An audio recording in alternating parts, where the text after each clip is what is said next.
Bienvenidos a este nuevo y noveno vídeo de la saga sobre hipnosis clínica. En esta ocasión abordaremos aspectos tan importantes como los siguientes: percepción precisa, sintonía y rapport. Antes de comenzar, quiero agradecerte que aportes un like y te suscribas para apoyar este pequeño proyecto. Me ayuda mucho y permite que este contenido pueda seguir desarrollándose y que llegue a más gente. Gracias sinceras. En palabras del propio Erickson, el rapport es el medio por el que el terapeuta y el paciente se aseguran cada uno la atención del otro. Ambos desarrollan una serie, sí, o aceptación del otro. El terapeuta, presumiblemente, tiene una bien desarrollada habilidad de observar y relacionar. El paciente está aprendiendo a observar y a alcanzar un estado de estar receptivo a la respuesta, ese estado de extrema atención, de responder a los matices de la comunicación presentada por el terapeuta. En la entrevista inicial, el terapeuta recoge los hechos relevantes respecto de los problemas del paciente y del repertorio de experiencias de vida y aprendizajes que van a ser utilizados con propósitos terapéuticos. A mediados del siglo pasado, y como alternativa a las psicoterapias surgidas del psicoanálisis y la psicología conductista, florecieron una serie de modelos que comparten una misma concepción referente al ser humano. Estos modelos, que parten de la tradición fenomenológica, se agrupan bajo el epígrafe de terapias humanistas existenciales y, según Martorell, 1996, comparten una serie de principios, véase. El ser humano es superior a la suma de sus partes. La conducta humana es intencional. La existencia humana se realiza en un contexto interpersonal. El hombre es un ser autónomo, en el sentido de que tiene capacidad y responsabilidad para tomar sus propias decisiones. Dentro de los enfoques humanista existenciales de psicoterapia no directiva surge la figura de Carl Rogers. Este autor desarrolla una de las más conocidas formas de intervención en psicología clínica, la psicoterapia centrada en el cliente. Esta perspectiva resalta el rol y la actitud del terapeuta como elemento esencial del cambio. Rogers, en definitiva, propone concretar la actitud del terapeuta en las siguientes cualidades. Consideración incondicional positiva. Es la aceptación y el respeto sin juicios críticos sobre todos y cada uno de los aspectos o conductas que el paciente trae a nuestra consulta. Empatía. Se refiere explícitamente a la voluntad de coparticipar conscientemente en la percepción de la particular experiencia del cliente. Autenticidad o congruencia. Hace referencia a la confluencia natural de lo que el terapeuta hace, dice o siente. Este autor, en alusión al diálogo psicoterapéutico, desarrolló algunas técnicas que especificaremos más adelante, con el objetivo de generar e incrementar la sintonía o rapport. Estas son: el diálogo controlado y la escucha activa. Revisiones posteriores de la técnica de escucha activa proponen 4 modos concretos de aplicación. Veamos. Clarificación. Parafraseo. Reflejo. Resumen. Existen numerosas críticas acerca de estas técnicas para generar sintonía, debido a la potencia y fortaleza de las mismas y las posibles prácticas manipulativas que puedan derivarse de su utilización. Lo cierto es que este tipo de técnicas para crear sintonía resultan especialmente potentes y eficaces para la experiencia subjetiva de las personas. Por otro lado, al terapeuta le ofrecen la posibilidad de percibir más plenamente el problema, el marco referencial y el mundo del paciente para operar en él. Desde perspectivas más actuales, se han desarrollado una serie de procedimientos encaminados a generar sintonía. Así, recordando lo que ya hemos dicho anteriormente, la PNL se despliega estudiando los patrones conductuales de los geniales Milton Erickson, Fritz Perls y Virginia Satir durante su trabajo en terapia. El análisis de sus formas de comunicación terapéutica apunta a que estos autores trabajaban a partir de una estructura subyacente similar, un modo de proceder semejante que comenzaba desde el primer contacto terapéutico, a través de la creación de una especial sintonía. La programación neurolingüística describe múltiples formas de generar rapport y sintonía, agrupadas en torno a la noción de reflejar. Veremos detalladamente las técnicas que enumero a continuación. Reflejo no verbal directo. Reflejo no verbal cruzado. Reflejo de igualación verbal. Reencuadre abreviado. Por otra parte, Ledochowski aporta al término rapport un significado específico y distintivo cuando se trata de su uso en hipnosis. Rapport en hipnosis no quiere decir confianza, sino absorber la atención inconsciente. De hecho, este autor propone un protocolo hipnótico en 4 fases, siendo la primera de ellas destinada a este fin, el establecimiento de rapport. Es responsabilidad del terapeuta conocer y desarrollar la tecnología necesaria para construir una relación interpersonal de mutua reciprocidad, basada en la seguridad y confianza que permitan, en definitiva, el establecimiento de un vínculo terapéutico para una más fácil y fluida transformación de algunos aspectos esenciales en la experiencia de nuestros clientes. El diálogo controlado. Esta técnica consiste básicamente en percibir con atención el mensaje de nuestro interlocutor para responder repitiendo el contenido de sus declaraciones, con una intervención lo más similar posible hasta obtener respuesta positiva del primero. Es decir, el terapeuta responde con otras palabras, pero respetando el pleno sentido de la declaración de nuestro cliente, y esperamos hasta percibir de éste cualquier respuesta de asentimiento para, solamente después, continuar la conversación. El empleo del diálogo controlado durante la intervención terapéutica puede perseguir y conseguir distintos propósitos, de entre los que destaco. Mejorar la comprensión de los procesos comunicacionales. Comparar el contenido de lo expresado por el paciente, con el contenido de lo que ha comprendido el terapeuta. Practicar la precisa percepción de la experiencia subjetiva de nuestro cliente. Comprender la complejidad y las relaciones de dicha experiencia subjetiva. Vea el siguiente ejemplo ilustrativo que aparece en pantalla. Me gustaría resaltar en este sentido que resulta imprescindible esperar hasta obtener el asentimiento de nuestro interlocutor para recibir el feedback adecuado y con objeto de evitar el efecto sí, pero, que introduce habitualmente a la exposición de un argumento de carácter opuesto. Las construcciones lingüísticas del tipo sí, pero normalmente expresan la negación de lo expuesto anteriormente para explicitar luego argumentaciones contrarias. La escucha activa.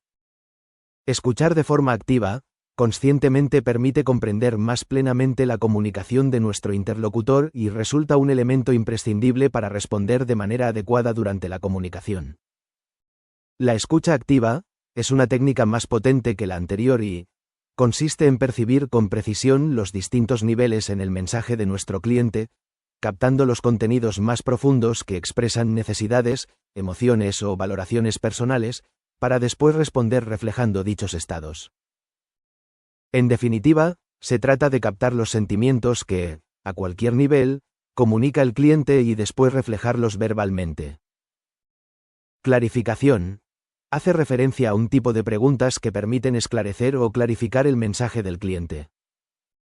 Normalmente, la clarificación comienza con preguntas tipo: ¿quiere usted decir qué?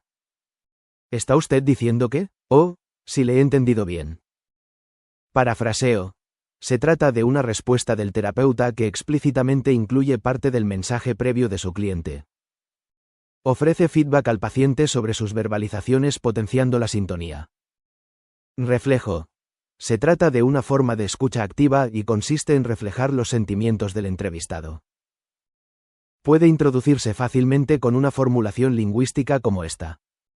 ¿Usted siente que? Resumen. El terapeuta ofrece un pequeño resumen del contenido expresado por su paciente y permite enlazar distintas ideas durante la conversación. Usualmente se ofrece junto al parafraseo o la clarificación. Reflejar. Es conocido que las personas que desarrollan una sintonía y una relación de confianza muestran de forma espontánea unos gestos, una mímica y una similar forma de moverse o de conversar. Así, se ha observado que durante una relación de sintonía se producen diferentes coincidencias a nivel verbal y no verbal. Es normal que, en este tipo de relaciones armónicas se utilicen palabras y expresiones parecidas. También esta simetría se puede observar a nivel no verbal y, curiosamente encontramos que se reflejan gestos, movimientos, posturas, tonalidad, ritmos respiratorios, cadencias expresivas, durante una comunicación donde los interlocutores se expresan en confluencia mutua. Según Alexa Moll, reflejar produce rapport, sintonía, que es una buena relación, que despierta la impresión en los pacientes, la mayoría de las veces inconsciente, de ser entendidos y aceptados. Básicamente, existen dos formas de aplicar el reflejo. Además, pueden utilizarse juntas para potenciar sus objetivos. Verbalmente, donde copiamos el lenguaje de nuestro cliente copiando los predicados que emplea en su discurso. Reflejo no verbal, donde lo que se refleja está relacionado con aspectos como la postura, movimientos, parpadeos, ritmo respiratorio. Reflejo no verbal directo.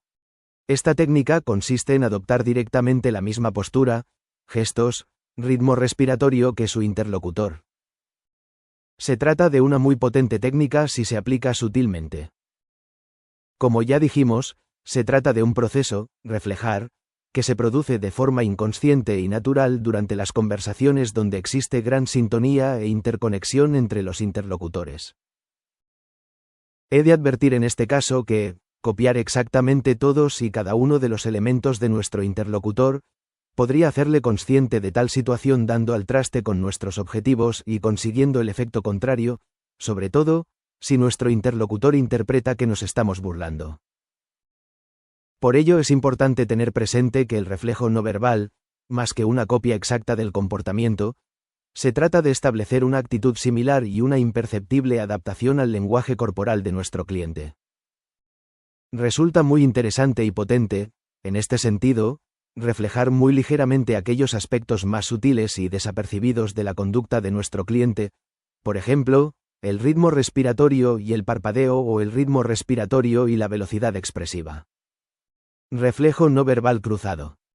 Como puede fácilmente adivinarse, consiste en reflejar algún aspecto de la conducta de nuestro cliente desde otro sistema sensorial diferente. Es decir, durante la conversación, puedo deslizar mi dedo índice, subiendo y bajando a lo largo del bolígrafo, adaptando mi ritmo al ritmo respiratorio de nuestro cliente. Deslizo sutilmente el dedo hacia arriba cuando inspira y hacia abajo cuando nuestro cliente expulsa el aire. Se trata de un procedimiento muy potente, como ya se ha dicho, a la hora de generar la adecuada sintonía. Existen numerosos modos en que podemos utilizar el reflejo no verbal cruzado. Así podría, por ejemplo, adaptar mi velocidad expresiva al ritmo respiratorio del sujeto o podría sincronizar cualquier sutil movimiento en cada parpadeo de este. Reflejo de igualación verbal, reflejo verbal. Se trata de utilizar, conscientemente durante nuestro diálogo, distintos aspectos verbales de la conducta de nuestro cliente.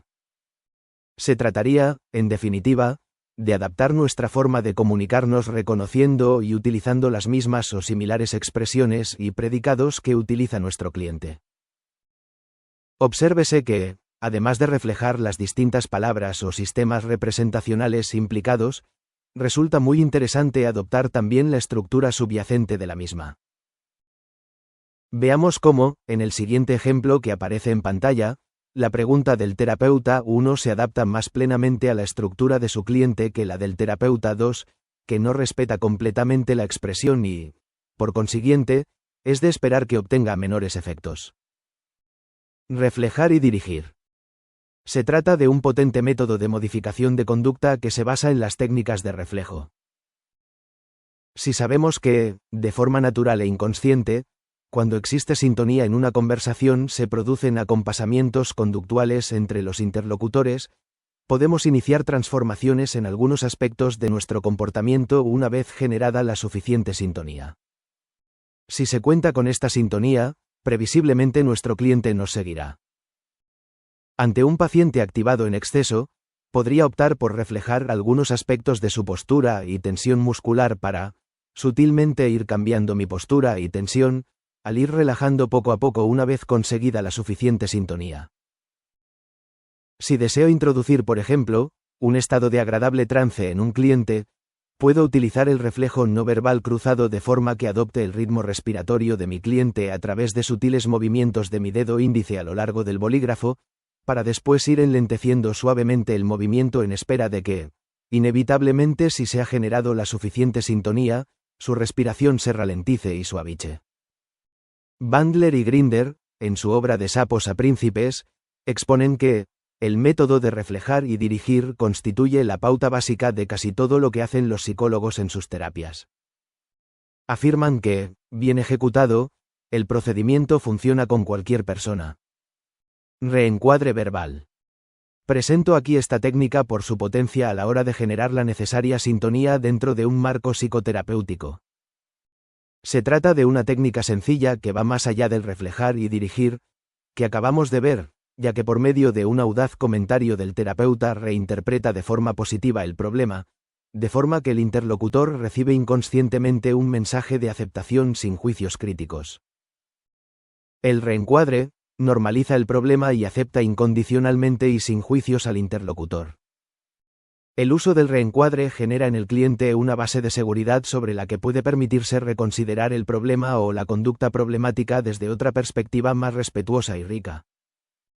Es decir, posibilita aceptar y asumir el problema. Para realizar con éxito el reencuadre sería interesante seguir los siguientes pasos. 1. Escuche atentamente el diálogo de su interlocutor buscando interpretaciones de carácter negativo en su discurso. Envidia, celos, rabia, rencor, narcisismo, etc. 2. Imagine una situación donde la respuesta o conducta expresada por su cliente posea carácter adaptativo o positivo, es decir, donde sea válido que la conducta sea una cualidad positiva o una debilidad aceptable. 3. Reencuadre verbalmente la situación, conducta o problema, con un comentario. 4. Observe atentamente las respuestas que emite su interlocutor como resultado del reencuadre.